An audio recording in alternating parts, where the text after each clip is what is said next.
All right, Psalm chapter 5 is where we're going to start tonight. He says, "Give ear to my words, O Lord.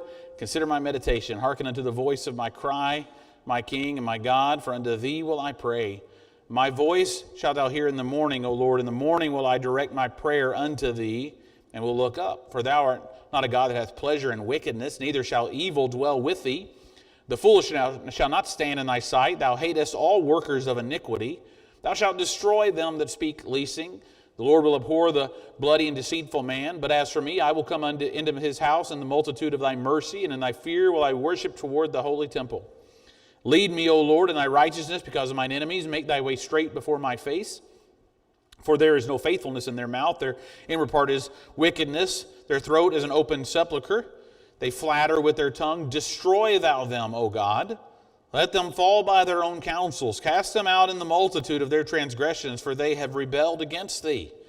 But let all those that put their trust in thee rejoice. Let them ever shout for joy, because thou defendest them. Let them also that love thy name be joyful in thee. For thou, Lord, wilt bless the righteous. With favor wilt thou compass him as with a shield." As you read this chapter again, I kept waiting for that part there at the end, because I knew that it is mainly at the end of that chapter as he began to turn that. But you'll notice David, or the psalmist here, which we assume is David, that as he's writing this, it's more of a, Lord, they've spoken against you. They've done evil against you.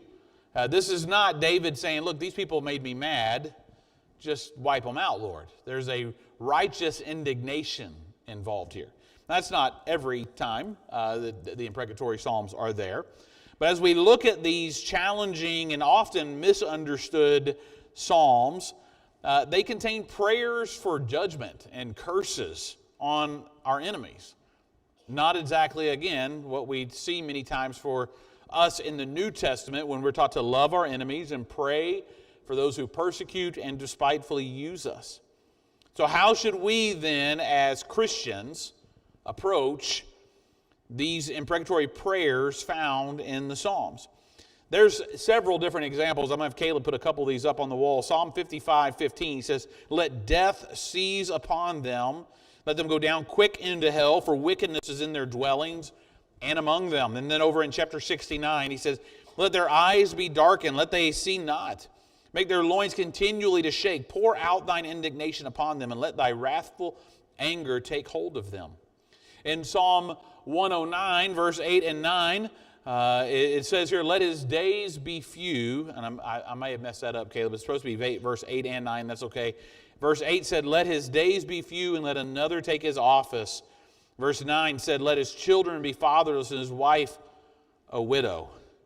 Man, I tell you, we look at those verses there, and those, again, are not prayers of blessings upon somebody. These passages can be jarring sometimes for believers. They raise significant theological and ethical questions sometimes. But the imprecatory Psalms have to be understood within their historical and literary context. They're written by individuals who were not just annoyed, not just that they didn't get along with somebody. They were under great oppression. They were being persecuted. They were suffering and facing injustices. They were crying out to God from the depths of their pain and seeking divine judgment. And they really, when you read them, they are completely powerless in these situations. And as you read it, it's really reflecting a great trust in God. That God, you're the one who told us you would take care of these things, so we're calling on you to do these things and to right the wrongs. They're not taking matters into their own hands. They're placing their desire for vengeance into God's hands. And that is an important distinction. They're not about personal revenge. They're about seeking God's righteous judgment. And sometimes judgment has a way of revealing righteousness and unrighteousness. So when you have people in your life and they're being unrighteous towards you and they're persecuting you or they're doing wrong, God's righteousness sometimes or God's judgment sometimes has a way of revealing those things. That we don't have to defend ourselves all the time. God can take care of that. And I know if you're like me, there's sometimes you're like, okay, God, I want you to do that, but I have a timetable in when I'd like you to do that. I'd like you to do it like yesterday. That would be a great time for that to have happened, because I know we can get impatient. But I feel weird even talking about these Psalms because of the fact that most of us have never been through what these psalmists are going through. And it may be tempting to want to pray these types of prayers when it's us wanting to defend ourselves instead of wanting God's righteous judgment there. And Jesus in the New Testament provided a different approach. Look over in Matthew chapter 5, verse 44.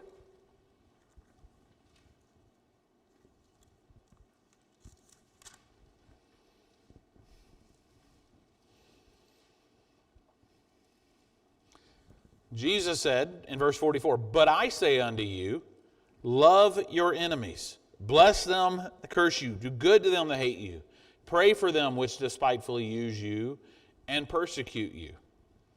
This teaching is emphasizing something different. It's emphasizing love and forgiveness and even prayer for those who not just we dislike or they say mean things, but that are actually harming us. Paul said over in Romans chapter 12, he kind of echoed that. He said, "Avenge not yourselves, but rather give place unto wrath, for it is written, Vengeance is mine, I will repay, saith the Lord. Therefore, if thine enemy hunger, feed him. If he thirst, give him drink. For in so doing thou shalt heap coals of fire on his head. Be not overcome with evil, but overcome evil with good." And again, we get into all kinds of weird translations of these things sometimes where people, or not necessarily translations, but applications. There's nothing wrong with saying those who commit crime should face the consequences of their crime legally, but also distinguishing from that as believers, it's not our job to take those matters into our own hands. People who commit crime should face the consequences of those crimes. People who do wrong should suffer the discipline or the consequences of their wrongdoing, but also we have to be mindful of our heart and our spirit in those things. So how then do we reconcile these Psalms that we talked about versus Jesus' teaching? One way is, first of all, see these Psalms as an honest expression of the human condition. You ever tried to pray and lie to God? And say, "No, God, I'm really praying for their good." You're not praying for their good, and you know it, and I know it when I'm doing it. There's times where I'm saying the right words, but deep down I'm like, no, I kind of really want them to get it, Lord. I'm in my own mind at that moment saying what I know I'm supposed to. It's like when you're a kid and your parents say, "Now tell them you're sorry," and you're not sorry. But you also want to go play again. So you're like, "Fine, little brother, I'm sorry, jerk." You're not really sorry. And your parents go, "Oh, now that sounded sincere." "Oh, no, I really am sorry." That's our earliest teaching kids how to lie right there. Say you're sorry. They're not sorry. They need to learn to be sorry. But they sometimes when we are praying to God, He already knows our human condition. People have told me before, "Man, I'm just really struggling, I'm frustrated with God." Well, tell God you're frustrated with Him. God doesn't ever tell us, "Don't ever tell me you're frustrated with me." God just, when Job was frustrated with Him, He said, "Oh yeah, just remind me again, where were you when the stars were hung and the ocean was put in place?"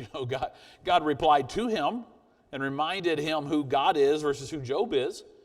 But it's okay to be honest with God and to express those things to Him. And this is a honest expression of the human condition, raw emotions of those who are suffering deeply. And that is a great reminder to us that while you're struggling, you have a God you can bring your struggles to. Man, He's a good God. And He allows us to bring our struggles to Him. That includes our anger, our desire for justice. We can take those to Him. It also reminds us of the seriousness of sin and injustice. It reflects a deep longing for, I love that every imprecatory psalm that you read, you'll find in there a desire for God's righteousness to prevail. It's not David saying, "Lord, I want my way. It was, I want your righteousness to prevail. I want your name to be lifted up. Lord, do this, and I will proclaim your testimonies to the heathen. In praying these psalms, we acknowledge that there's evil in the world that needs to be addressed. But as Christians, we can also simultaneously hold on to the call to love and forgive. When praying these imprecatory psalms today, I believe we can do that with certain conditions in mind. I'm not saying anything that wasn't said publicly. Some of you saw today that when I said we were going to speak on this, Miss Scholes mentioned that she had prayed these prayers, some of these prayers, when her son Dennis was murdered. That her prayer was that they would be caught, brought to justice, and that the consequence. But I also remember those days, and I remember Wednesday nights, her hand going up and saying, pray for conviction and salvation of the ones who did this. Not, I'm praying for eternal damnation for them. I want justice to happen, but I also am praying that the conviction of their wrongdoing would lead them to turn to Christ. So we need several conditions and considerations in mind when we pray these things. First of all, can we be honest with God about our feelings? Yes. Be honest with God. If you're angry or hurt, you can express those emotions to God. But you also must trust that He understands and cares for us. Then secondly, seek God's justice. We can pray for God's justice to prevail. Asking God, God, address the wrongs and bring righteousness. It allows us to place the matter completely into God's hand. Not saying, Lord, give me an opportunity to get them back. There was a video clip. It was they always talk about people have their 15 seconds of fame. The closest I ever got to that was there was a tweet that I shared that got picked up by a couple like Ben Shapiro and Eric Erickson and a couple of these guys. They retweeted it, and it went viral. And I get a call from a missionary in another country, and he's like, hey, I just saw your face on foxnews.com because they were talking about this tweet that you put out there. And I was like, what are you talking about? Because it wasn't my tweet. I had just shared it, but they shared my sharing of it. And so my picture was right there. So I went and looked at it, and it had all of a sudden I get on Twitter, and I had thousands of notifications of comments and all these different things. But the clip was a display of God's grace. This young lady down in Houston, her dad was a police officer, and he had been shot in the line of duty. And she is speaking at his funeral. And she said, when I was younger and I would hear these stories of police officers being killed in the line of duty and my dad being a cop, and I would see people get so angry and say some hateful things. And she said, I just always struggled with that. And people said, you'll feel different if it ever happens to your dad. And she said, but here I am, it happened to my dad. And she said, I don't feel any different. She said, I hurt for somebody who doesn't know Christ and is so far in their sin that they would commit these kinds of acts. And she said, I just wish that I could stand face to face with the person who killed my dad. And she said, not so I can yell at them, not so I can scream at them, but that I can tell them about Jesus Christ and that He died for them. And can I tell you, that is a true heart of grace that most of us, probably myself included, can say, man, that's awesome, but in that moment it might be very difficult to have that kind of attitude. But she said, God will take care of justice for them, but I'm praying that God will get a hold of their heart and save them. And that's the third part of praying these types of psalms. We're not praying simply for revenge, we're praying for transformation, that God would transform the hearts of those who do evil. Think about praying over the years for persecutors.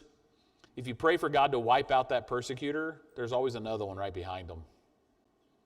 But what we pray is for God to take care of the evil and the unrighteousness and to transform something. So the guy that's in leadership, instead of saying, God, wipe him out, you know who usually takes control of the leadership when the top guy gets wiped out? His second in command, probably a lot like him. Israel just wiped out Hamas's top guy. Guess who became the new Hamas top guy? The guy who planned the attacks on October 7th. They didn't take out the evil and replace it with good, another evil stepped up. So far better than taking out that one evil guy, it's that guy that's in the leadership to be transformed into righteousness. We understand that that may not happen, and sometimes evil has to be removed. But boy, what a great prayer to say, Lord, could you imagine if, and we say, oh, that's not going to happen. God saved Saul of Tarsus. Imagine if the top guy in Hamas got saved. You know who did get saved? The guy that just died in Hamas, the leader, his son. Got saved a couple years ago. He's banished from Palestine now. His dad wanted to kill him. But he got saved. Somebody went and shared the gospel with him, and he got saved. And he's been on TV shows all the time talking about how bad Hamas is. And he got saved. Boy, how great would it be if we prayed for those leaders to turn to righteousness. Pray for transformation. And still hold on to those New Testament teachings. Acknowledging those imprecatory psalms, we have to remember the command to love our enemies. Guided by a spirit of love, forgiveness, and a desire for reconciliation. So here's just a couple practical steps for incorporating these types of prayers into your prayer life. First of all, reflect on the nature of injustice. So when faced with injustice, reflect on the nature of the wrong and bring it to God in prayer. Be honest about your feelings. Seek, and what I mean by that is seek God's perspective. God's perspective isn't simply about you. Seek God's perspective on what's being done against His righteous holy name. And then always strive to balance justice and mercy. I think we should always pray for righteousness, for wrongdoings to be brought to justice, but also pray for mercy and transformation for those who perpetrate that evil. So like I can pray that a wrongdoer could be locked up so they can't do that again and to face the punishment for that. But I can also pray that while they're locked up, that somebody would take the gospel to them.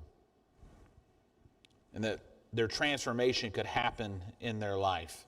I just got a letter in the mail this week from somebody I've never met, never heard of, nothing. I got it from the LMPD department there. It's from the jail. And somebody had watched our service on TV. And he says he got saved in jail. And he reached out and asked for like some Bible lessons or some stuff that he could do. Boy, I tell you, he recognizes he did wrong. He's paying for the crime that he did. But now the Spirit of God has worked in his heart, and he's been drawn to Him. And he's seeking to grow in that, and he doesn't have anywhere else to go. So he's just thinking, well, if I can use my time to draw closer to the Lord, I want to do that. And man, what an encouragement that is. To know that they went. So pray for justice to be done, but also to mercy to be found in their heart. And then, fourthly, as far as these practical things, trust in God's power. Does God have control or not? So if we just trust Him, we trust to leave the results up to Him. And He's going to bring about His righteous judgment. So release the burden of the vengeance. Don't let those who have done evil to you live rent-free in your head. Just give that to the Lord and trust Him. And then here's the hardest one. That's why I put it last. Actually engage in acts of love towards people that don't engage in acts of love toward you. I was talking to a pastor after the meeting yesterday. We were talking about some things, and he was talking about somebody who had done some stuff to him, and he said, when I was hired as an associate pastor a couple years ago, he said the pastor was out of town, I preached, and he said there was somebody got so mad at me, they walked out in the middle of the sermon. And he said, I don't even really remember what happened. He said, but I do remember that the pastor got a letter during the week, basically telling the pastor, you have bad judgment in hiring people if you hired this guy. And he said, the pastor just handed me the letter and said, hey, here you go. You got some fan mail this week. He just handed it to him. And he said, at first I was just like, well, who do they think they are? He said, I was 22 years old, fresh out of college. I thought I knew everything. And he said, so I just thought, well, who do they think they are? And he said, but it really got under my skin to the point where I was like, I am going to win those two people over. And he says, I purposely went out of my way every week to say hi to them, talk to them, get to know them. And he said, what I realized was there was more truth in their letter than I realized as I began to see their heart for things. And I realized they weren't just mean-spirited. They were trying to help in the process, but they were frustrated. And so he said, by the time, about a year later, he said they wrote a new letter to the pastor. And they said, man, this guy's doing a great job. He said he said the pastor held on to that letter for a couple weeks, didn't give it to me right away. He said he's concerned about giving it to me, didn't want my head to get too big. But he said, I purposely went out of my way to not avoid them, to not, sneer at them, or to just be like, go and tell the people, yeah, can you believe somebody like that they would say these things? He said, no, I purposely engaged in acts of kindness towards them. Following Jesus' example many times will allow good to overcome evil. And I know, as clear as I say that, there's somebody going, I've tried that. I've tried that. There are some people you just can't crack.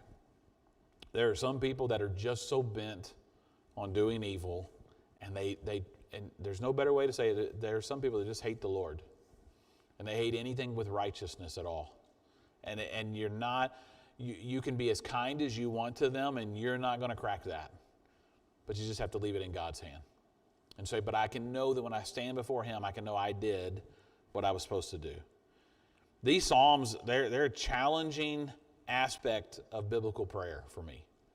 Because I read that I'm supposed to love them, but I also read where they're being prayed. Go back to, I don't think I had it on there. Go back to Psalm 109. We'll kind of close with this. Probably one of the most, as I was studying these Imprecatory Psalms last week, this is probably the most strongly worded one. No, don't worry about the verse, because I want to do the whole chapter. Let's read through this. Hold not thy peace, O God of my praise, for the mouth of the wicked and the mouth of the deceitful are opened against me. They have spoken against me with a lying tongue. They compass me about also with words of hatred, and fought against me without a cause. For my love they are my adversaries, but I give myself unto prayer, and they have rewarded me evil for good and hatred for my love. Set thou a wicked man over him. Let Satan stand at his right hand. When he shall be judged, let him be condemned, and let his prayer become sin. Let his days be few. Let another take his office. Let his children be fatherless, and his wife a widow. And then he goes on further than that. Not just him, but his children. He says, let his children be continually vagabonds and beg.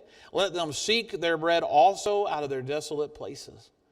Let the extortioner catch all that he hath, and let the stranger spoil his house or his labor. Let there be none to extend mercy unto him, neither let there be any to favor his fatherless children. Let his posterity be cut off, and in the generation following, let their name be blotted out. Let the iniquity of his fathers be remembered with the Lord, and let not the sin of his mother be blotted out. Let them be before the Lord continually, that he may cut off the memory of them from the earth, because that he remembered not to show mercy, but persecuted the poor and needy man, that he might even slay the broken in heart. As he loved cursing, so let it come unto him. As he delighteth not in blessing, so let it be far from him. As he clothed himself with cursing, like as with his garment, so let it come into his bowels like water, and like oil into his bones. Let it be unto him as the garment which covereth him, and as for a girdle wherewith he girdeth continually. Let this be the reward of mine adversaries from the Lord, and let them that speak evil against my soul. But do thou for me, O God, the Lord, for thy name's sake, because thy mercy is good, deliver thou me.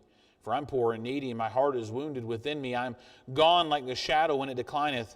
I am tossed up and down as locusts. My knees are weak through fasting. My flesh faileth of fatness. I became also a reproach unto them when they looked upon me. They shake their heads. Help me, O Lord my God. O save me according to thy mercy, that they may know that this is thy hand, that thou, Lord, hast done this, that hast done it.